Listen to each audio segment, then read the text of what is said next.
All right. Hi, third grade novel study group. Welcome back to Friday when we would normally meet. So today's video is for Friday, April 17th, and we are going to be reading chapters 9 and 10. So if you already read chapters 9 and 10, that's totally okay.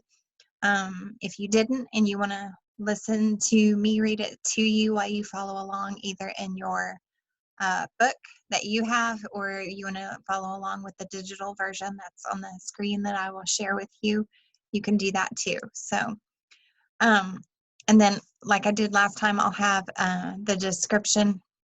In the description below the video, I will have the link to the questions, the check questions for 9 and 10, and the link to this digital copy that I'm going to share with you if you, for some reason, didn't bring your book home. So you'll have that to use. All right, really quick, we're going to review. We read chapters 7 and 8 together. So I'm going to review really quick just to make sure that we know what we're talking about, and then we'll start reading chapters 9 and read chapters 10. This will also be a really long video, so if you're making it through and you're watching until the end, that's really awesome. I did get some of your parents emailed the assignments that you did last week, and I got them, and they're awesome, and I'm proud of you, and you're doing a great job. So I know this is a new, difficult experience for all of us. So if you're keeping up and you're doing it, then that's really awesome. Also, after we read chapter 9, if we're going to review for just a second, and then we're going to read chapter 10. So what's one good thing about this is that if you want to pause it because maybe you want a break or you don't want to read all of chapter 10 right now, and you want to come back to it later, you can do that too. And then I'll explain some little bits about the assignment at the end of this video. So, all right. So last week we read chapter 7 and 8, and we talked about how Peter and Susan found out about that the wardrobe is magic and they could go through, and there is Narnia. And then we saw how Edmund tried to pretend that he didn't know about Narnia, but he really did. And then he slipped up and said something that made them all realize that he really did know and he had been lying. So, and that was sad. Then we realized Lucy found out that Mr. Tumnus had been arrested. And then we were introduced to two new characters, Mr. Beaver and Mrs. Beaver. They were telling Peter and Susan and Edmund that Aslan was back, and that he is the king of Narnia, the lion, the great lion, and that he is the one that has the power to make the White Witch not be the queen anymore, or the ruler of Narnia anymore, because she's not really that anyway. And then we learn that there are 4 thrones, and that if 2 sons of Adam and 2 daughters of Eve sit in them and Aslan is also there, that not only will the White Queen not be in rule anymore, but she will also she'll die. She won't be a part of even the land anymore. So, and then we learned that they look up and realize that Edmund's not there anymore, and they're wondering where he is, what's happened to him. And then, Mr. Beaver's like, I think I know. I think he went to the White Witch.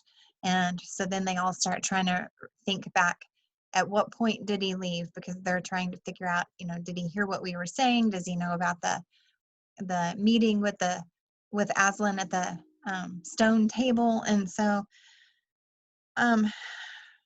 they go back and they realize, okay, well, we can't go look for him. We want to go look for him, but Mr. Beaver says you can't go look for him because I'm sure he went to the White Witch, and it'll be way too dangerous for you to do that. So I have a question too, something for you to think about or wonder what you're thinking. Do you think that Edmund just really doesn't care about his brothers and sister, or his brother and sisters? Or do you think he just cares more about, the Turkish delights, or maybe someday being king?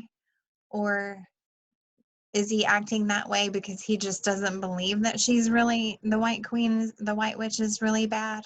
It's just something to think about. I'd like to know what you think about that, but I can't hear you, but you can say it out loud. If you want to make a note on your assignment for next week and tell me what you think, that'd be awesome, just so I could know what you're thinking about that. Okay, and then that's where we left off. And Mr. Beaver basically said there's no point in going to look for him because it's too dangerous. We all know where he went, and the only person that can help is Aslan. And so you need to just wait on Aslan and meet him at the stone table, and we'll figure it out. Okay, so we are going to read chapter 9. Let me get this up here so you can see it. All right, and then if we click this little button down here, it makes it bigger. I'm going to go to the front. And we are on 9, in the witch's house.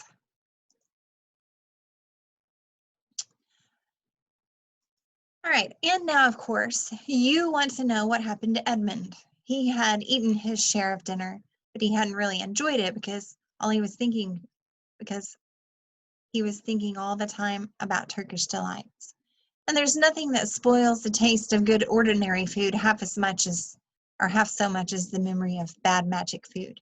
And he had heard the conversation and hadn't enjoyed it either, because he kept on thinking that the others were taking no notice of him and trying to give him the cold shoulder. They weren't, but he imagined it.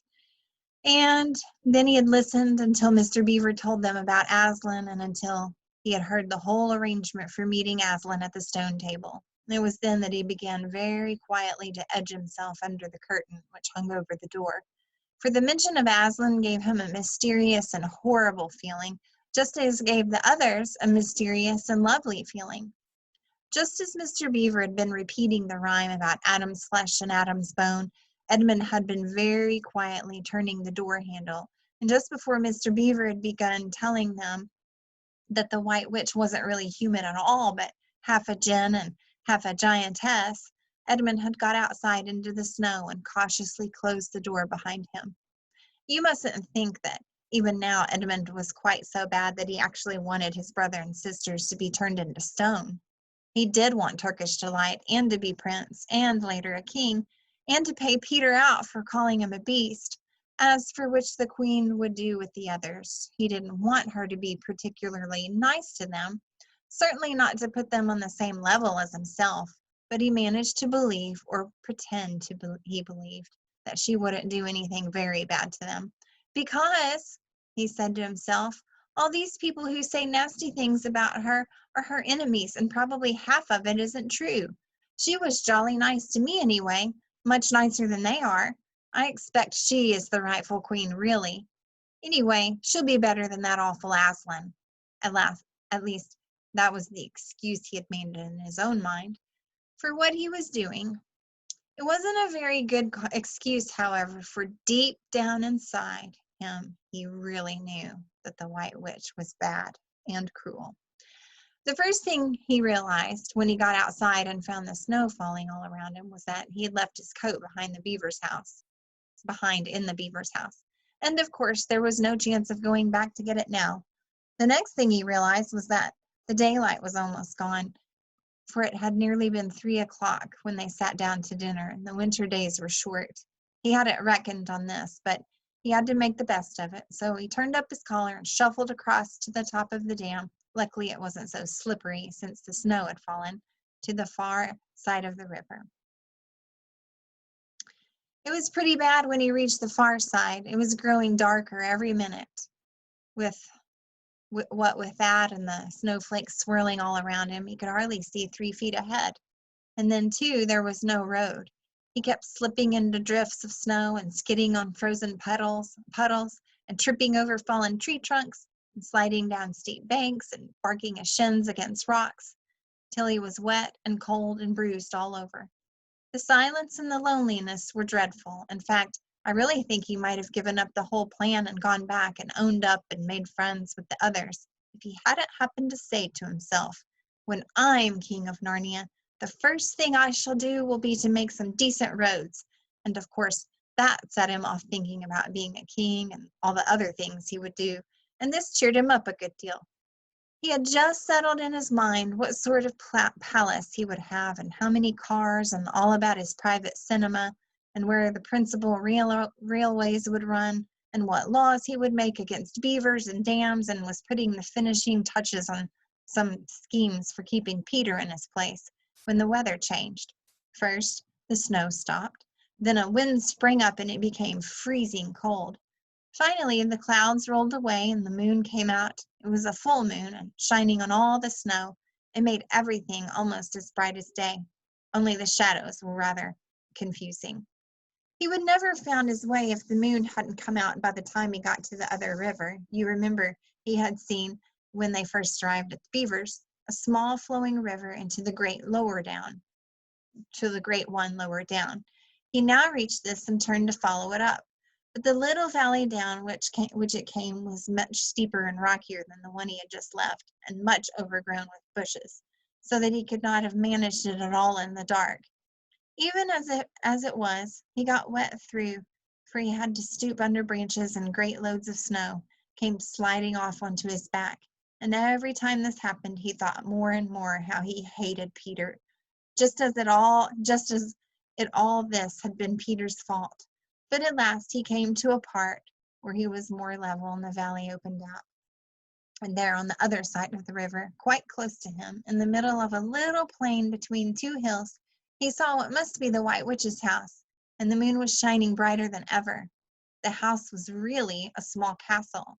It seemed to be all towers, little towers with long pointed spires on them, sharp as needles, and they looked like huge dunce's caps or sorcerer's caps, and they shone in the moonlight, and their long shadows looked strange on the snow. Edmund began to be afraid of the house, but it was too late to think of turning back now. He crossed the river on the ice and walked up to the house. There was nothing stirring, not the slightest sound anywhere. Even his own feet made no noise on the deep, newly fallen snow. He walked on and on, past corner and corner of the house, and past turret after turret to find the door.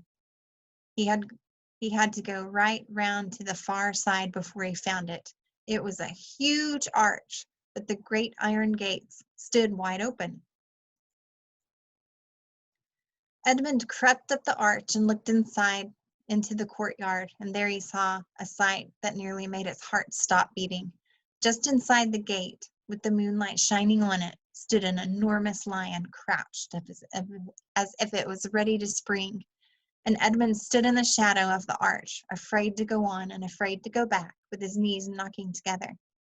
He stood there so long that his teeth would have been chattering with cold, even if they had not been chattering with fear.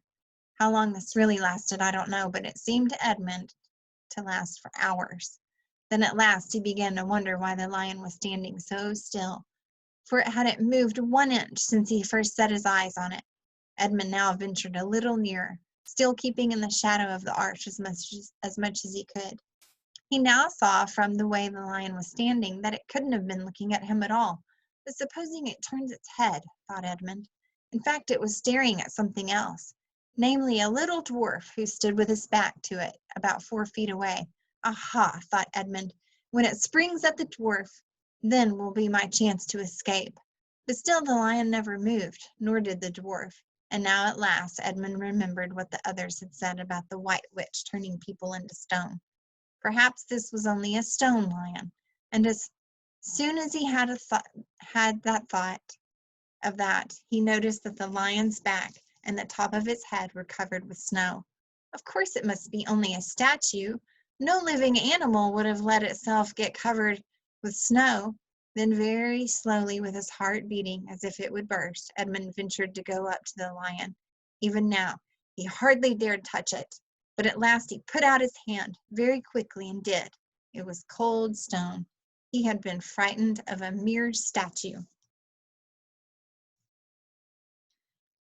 The relief which Edmund felt was so great that in spite of the cold, he suddenly got warm all over, right down to his toes. And at the same time, there came into his head what seemed a perfectly lovely idea. Probably, he thought, this is the great lion Aslan that they were all talking about. She's caught him already and turned him into stone. So that's the end of all their fine ideas about him. Pooh! Who's afraid of Aslan?" And he stood there gloating over the stone lion. And presently he did something very silly and childish. He took a stump of lead pencil out of his pocket and scribbled a mustache on the lion's upper lip, and then a pair of spectacles on its eyes. And then he said, "Yah, silly old Aslan, how do you like being a stone? You thought yourself mighty fine, didn't you?" But in spite of the scribbles on it, the face of the great stone beast still looked so terrible and sad and noble, staring up in the moonlight, that Edmund didn't really get any fun out of jeering at it. He turned away and began to cross the courtyard. As he got into the middle of it, he saw that there were dozens of statues all about, standing here and there, rather as the pieces stand on a chessboard when it's halfway through the game. There were some stone satyrs, stone wolves, bears and foxes, and catamountains of stone. There were lovely stone shapes that looked like women, but who were really spirits of trees. There was the great shape of a centaur and a winged horse and a long, lithe creature that Edmund took to be a dragon. And they all looked so strange, standing there perfectly lifelike and also perfectly still. In the bright, cold moonlight, that it was eerie were it crossing the courtyard. Right in the very middle stood a huge shape like a man, but as tall as a tree, with a fierce face and a shaggy beard and a great club in its right hand.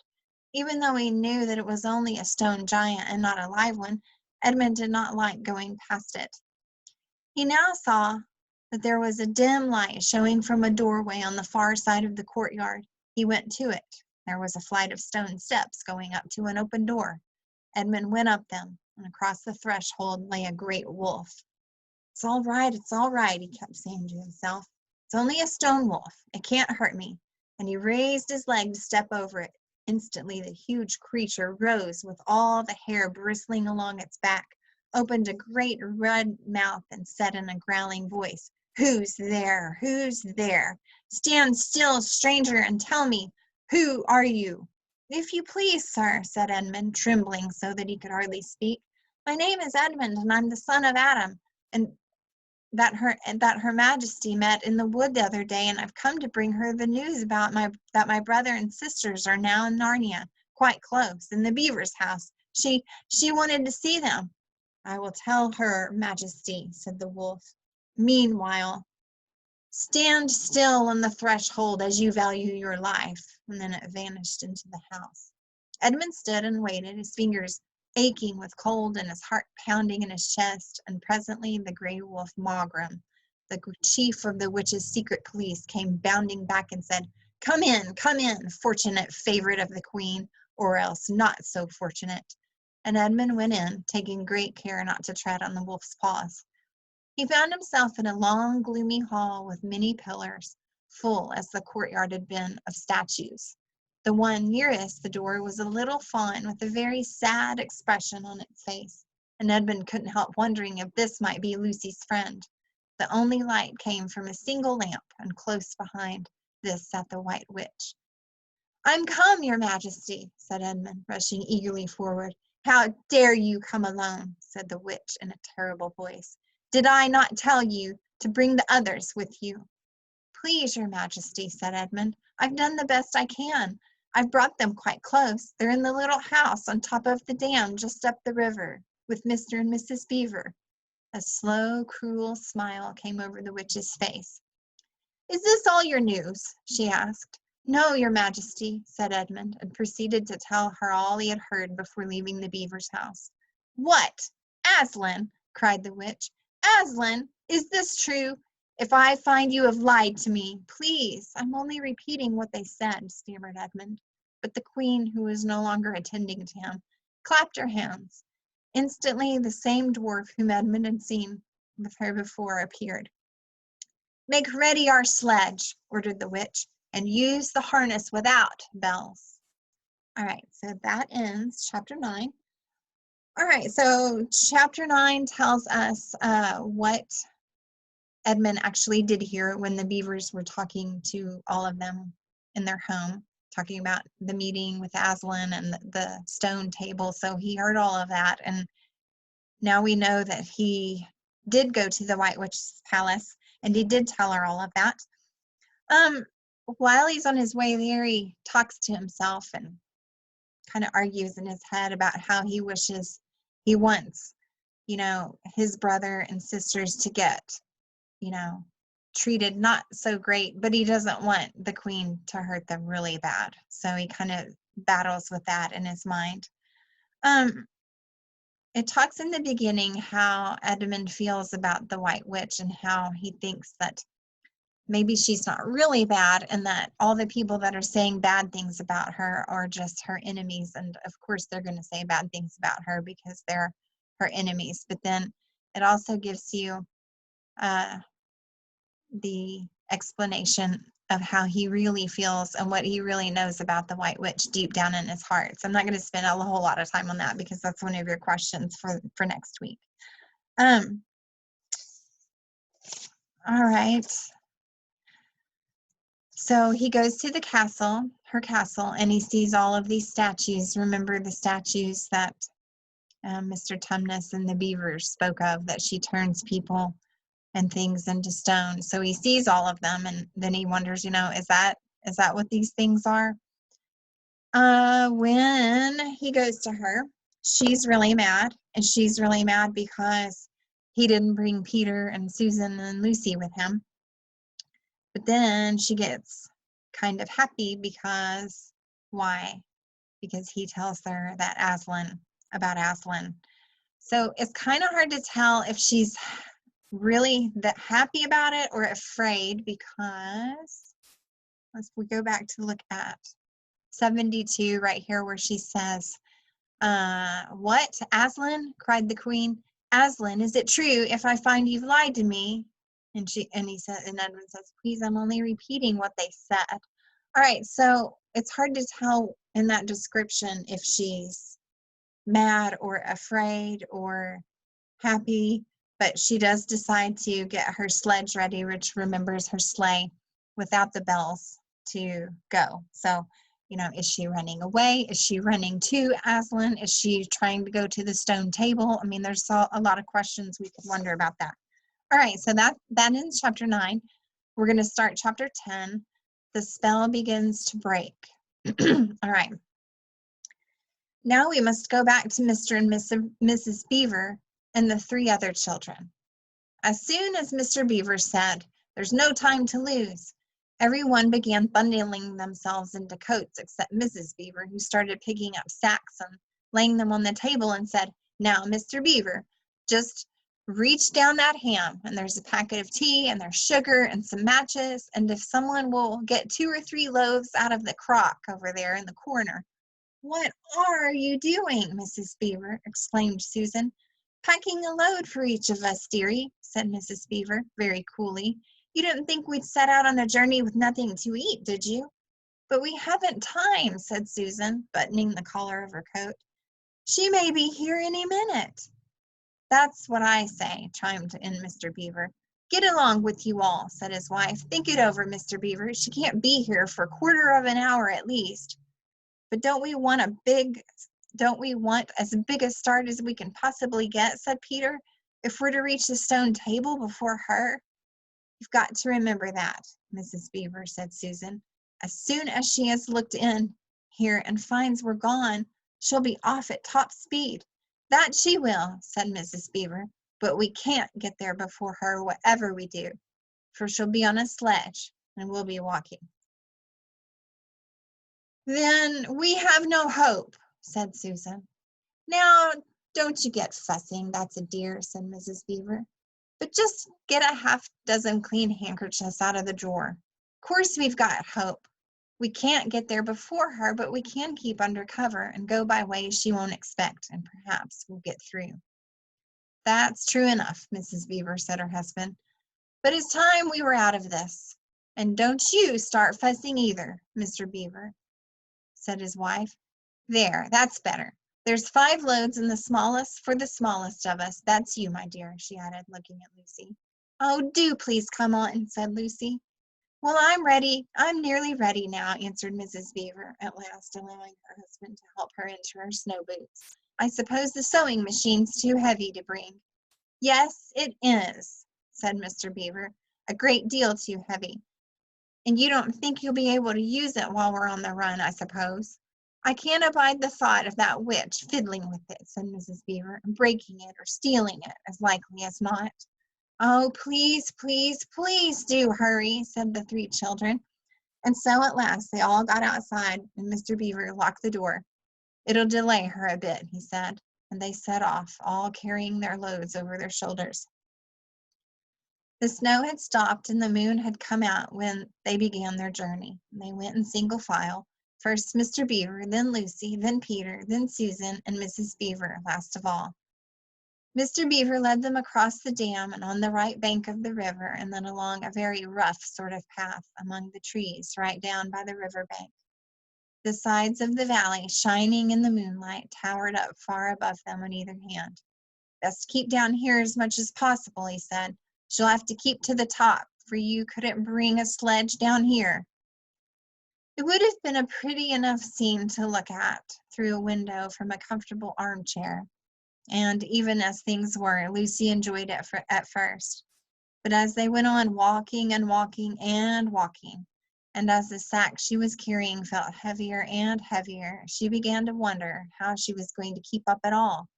And she stopped looking at the dazzling brightness of the frozen river with all its waterfalls of ice, and at the white masses of the treetops, and the great glaring moon and the countless stars, and could only watch the little short legs of Mr. Beaver going pad, pad, pad, pad through the snow in front of her, as if they were never going to stop. Then the moon disappeared and the snow began to fall once more, and at last Lucy was so tired that she was almost asleep and walking at the same time, when suddenly she found that Mr. Beaver had turned away from the river bank to the right and was leading them steeply uphill into the very thickest bushes. And then as she came fully awake, she found that Mr. Beaver was just vanishing into a little hole in the bank, which had been almost hidden under the bushes until you were quite on top of it. In fact, by the time she realized what was happening, only his short, flat tail was showing. Lucy immediately stooped down and crawled in after him. Then she heard noises of scrambling and puffing and panting behind her, and in a moment all five of them were inside. Wherever is this, said Peter's voice, sounding tired and pale in the darkness. I hope you know what I mean by a voice sounding pale. It's an old hiding place for beavers in bad times, said Mr. Beaver, and a great secret. It's not much of a place, but we get a few hours' sleep. If you hadn't all been in such a plaguey fuss when we were starting, I'd have brought some pillows, said Mrs. Beaver. It wasn't nearly such a nice cave as Mr. Tumnus's, Lucy thought, just a hole in the ground, but dry and earthy. It was very small, so that when they all lay down, they were all a bundle of clothes together, and what with that and being warmed up by their long walk, they were really rather snug. If only the floor of the cave had been a little smoother. Then Mrs. Beaver handed round in the dark a flask, out of which everyone drank something. It made one cough and splutter a little and stung the throat, but it also made you feel deliciously warm after you'd swallowed it, and everyone went straight to sleep. It seemed to Lucy, only the next minute, though really it was hours and hours later, when she woke up feeling a little cold and dreadfully stiff and thinking how she would like a hot bath. Then she felt a set of long whiskers tickling her cheek and saw the cold daylight coming in through the mouth of the cave. But immediately after that, she was very wide awake indeed, and so was everyone else. In fact, they were all sitting up with their mouths and eyes wide open, listening to a sound which was the very sound they'd all been thinking of and sometimes imagining they'd heard during their walk last night. It was a sound of jingling bells. Okay, so let's stop there for just a second. So remember, they're worried about the jingling bells because what jingles to them? And that is the White Witch's sledge or her sleigh. Remember in chapter 9, at the end of chapter 9, she tells the dwarf to get ready her sledge, but to make sure to not use the bells. So you know that it's not her, but they don't know because they don't know that they've gotten the sleigh ready without the bells. So who could it be? So let's keep reading. All right, Mr. Beaver was out of the cave like a flash the moment he heard it. Perhaps you think, as Lucy thought for a moment, that this was a very silly thing to do, but it was really a sensible one. He knew he could scramble to the top of the bank among bushes and brambles without being seen, and he wanted above all things to see which way the witch's sledge went. The others all sat in the cave, waiting and wondering. They waited nearly 5 minutes. Then they heard something that frightened them very much. They heard voices. Oh, thought Lucy, he's been seen. She's caught him. Great was the surprise when a little later they heard Mr. Beaver's voice calling to them from just outside the cave. It's all right, he was shouting. Come out, Mrs. Beaver, come out, sons and daughters of Adam. It's all right. It isn't her. That was bad grammar, of course, but that is how beavers talk when they're excited. I mean, in Narnia. In our world, they usually don't talk at all. So Mrs. Beaver and the children came bundling out of the cave, all blinking in the daylight and with earth all over them, and looking very frowsty and unbrushed and uncombed, and with the sleep in their eyes. Come on, cried Mr. Beaver, who was almost dancing with delight. Come and see. This is a nasty knock for the witch. It looks as if her power is already crumbling. What do you mean, Mr. Beaver? Panted Peter as they all scrambled up the steep bank of the valley below. Didn't I tell you, answered Mr. Beaver, that she'd made it always winter and never Christmas? Didn't I tell you? Well, just come and see. And then they were all at the top and did see. It was a sledge, and it was reindeer with bells on their harnesses, but they were far bigger than the witch's reindeer, and they were not white, but brown. And on the sledge sat a person whom everyone knew the moment they set eyes on him. He was a huge man in a bright red robe, bright as holly berries, with a hood that had fur inside, and a great white beard that fell like a foamy waterfall over his chest. Everyone knew him because, though you see people of his sort only in Narnia, you see pictures of them and hear them talked about even in your world, even in our world, the world on this side of the wardrobe. But when you really see them in Narnia, it is rather different. Some of the pictures of Father Christmas in our world make him look only funny and jolly. But now that the children actually stood looking at him, they didn't find it quite like that. All right, so you've got some clues. He's in red.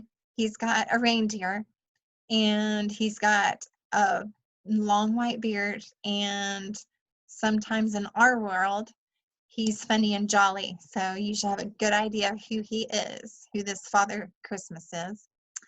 All right, he was so big and so glad and so real that they all became quite still. They felt very glad, but also solemn, which means serious. I've come at last, he said. She has kept me out for a long time, but I have got in at last. Aslan is on the move. The witch's magic is weakening. And Lucy felt running through her that deep shiver of gladness, which you only get if you are being solemn and still. And now, said Father Christmas, for your presents.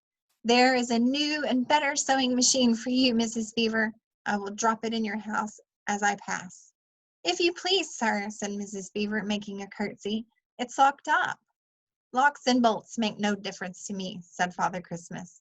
And as for you, Mr. Beaver, when you get home, you will find your dam finished and mended and all the leaks stopped and a new sluice gate fitted. Mr. Beaver was so pleased that he opened his mouth very wide and then found he couldn't say anything at all.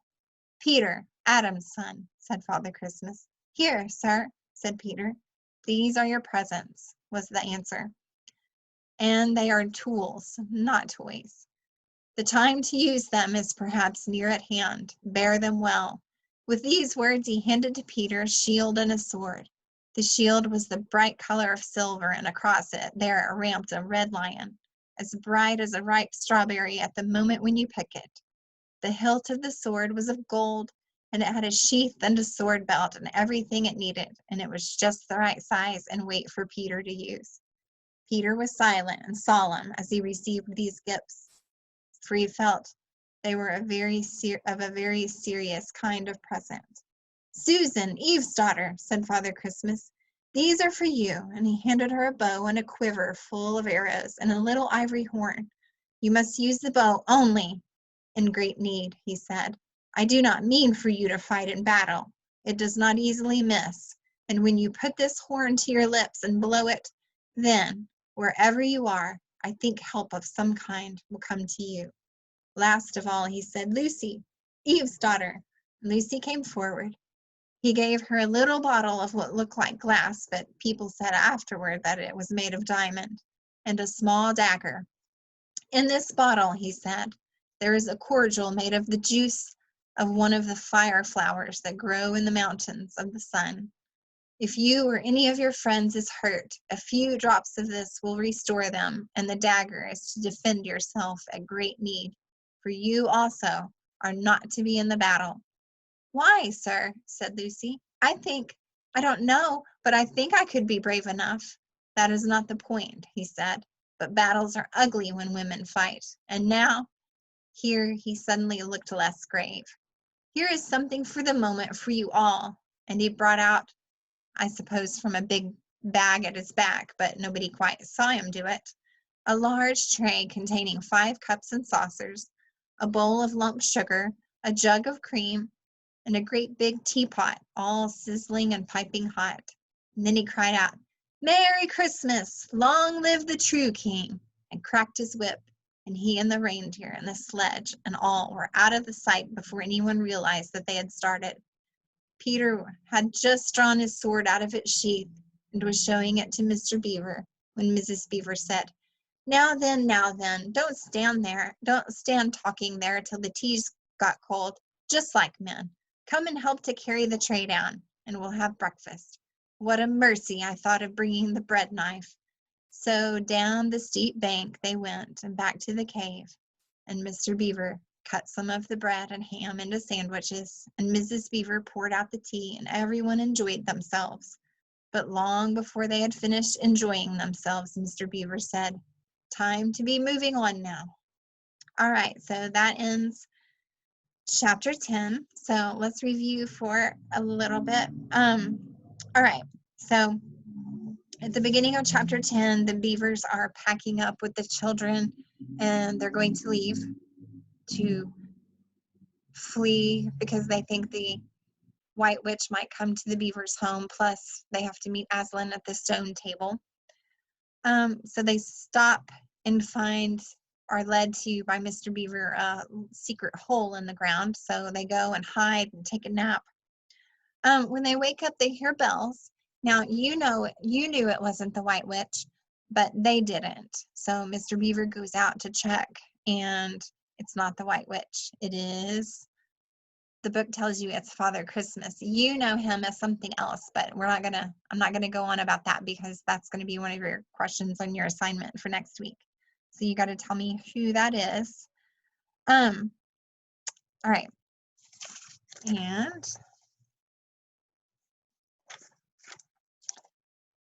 here's a question too. This is also on your assignment, so I'm not gonna give you any answers, but the White Witch, everyone has said that it makes it always winter and never Christmas, but yet Father Christmas is there. So the chapter 10 gives you a hint as to why Father Christmas is there, even though she makes it always winter but never Christmas. So you got to figure out why that is.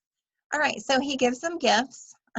Father Christmas, if we look down here in the page 78 on our digital copy, it's not the same 78 in your book. So if you're using your book, it's not page 78. It's a different page. So Peter gets a sword and a sheath, which is a belt that goes around your waist, and it's a holder for the sword. And Susan gets a bow and arrows and a horn that if you blow it, this is going to be important, so that's why I'm going over these. A horn that if you blow it, help will come somewhere, no matter where she's at. And then Lucy gets a little bottle of like some liquid, and that if anybody's ever hurt and she puts some drops on it, it says restore them, which means it will heal them. and then a little dagger, which is kind of like just like a little knife for protection. But he tells Lucy and Susan, you know, you're not going to have to fight in the battle because you're girls. You're not going to have to do that. So, all right. So Father Christmas also leaves them a happy gift, and that is some tea and some sugar and some cream. And because Miss Beaver had thought ahead and brought a bunch of food, they all went back down in the hole to enjoy a nice breakfast. And then Mr. Beaver gets serious and says, time to be moving now. So now they're going to keep going. All right, so that concludes that. I'm going to stop that and show you the questions really quick. Okay, so if we look here, these are the questions for next week, for you to do next week. So we listen to chapter 9 and 10 now, and then in the description will be the link to this assignment. So you can pull this up, you can print it out if you need to, you can just pull it up and look at it and write your answers on a sheet of paper, just like you did last week for those that turned it in to me. All right, these two are about chapter 9 and these two are about chapter 10. So number 1 is a thought question, which means, what do you think? This is your thought. What do you think? Why do you think the mention of Aslan's name gives Edmund a mysterious, horrible feeling, but it gives Peter, Susan, and Lucy a mysterious and lovely feeling? So it talks about that a couple times in the book, where when they hear his name, Edmund gets a horrible feeling, and that Peter, Susan, and Lucy get an awesome feeling. All right, number 2, explain what Edmund believes about the witch, the White Witch. So at the beginning of 9, it kind of talks about in his head what all he's thinking about the White Witch and what he thinks about her and what he's telling himself, but then what he knows really deep down inside about her. All right, and these are chapter 10. Who is Father Christmas in chapter 10? And your thought question.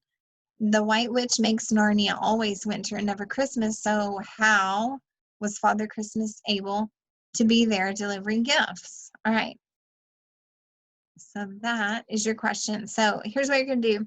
So after you watch this video and you have read 9 and 10, you're going to pull up those questions. You're going to answer those questions, and that's going to be your assignment for next week. So then next week, which is when you watch this next week, will be the 24th. We will read 11 and 12. So if you want to read 11 and 12 for next week, you can.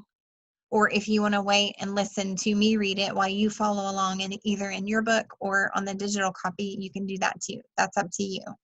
So either way, I'm going to read it, just because for those that might not have brought their book home, or for those that don't want to read it to themselves and would rather have it read aloud to them, then you can do that too. So, all right, so there's where we are. The story's getting really good. I hope that you guys have a really wonderful weekend and a great week, and learn something new and be awesome. And I'll see you next Friday. Bye.